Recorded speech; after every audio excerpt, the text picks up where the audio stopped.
Olá a todos! Aqui na minha frente eu tenho o INFINIX Note 30 VIP e vou mostrar para vocês como alterar o tempo de espera da tela neste aparelho.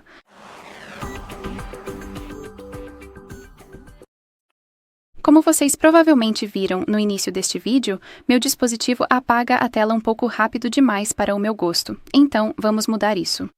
Precisamos começar abrindo as configurações e, em seguida, vamos rolar a tela e encontrar a opção Tela e Brilho. Depois, precisamos rolar a tela novamente para baixo, localizar a opção Tempo Limite da tela e tocar nela. E como você pode ver aqui, temos algumas opções para escolher. As opções variam das mais curtas às mais longas, de 10 minutos. Basta tocar na opção desejada. Vou escolher 10 minutos e, como indicado aqui, o dispositivo apagará a tela após 10 minutos de inatividade.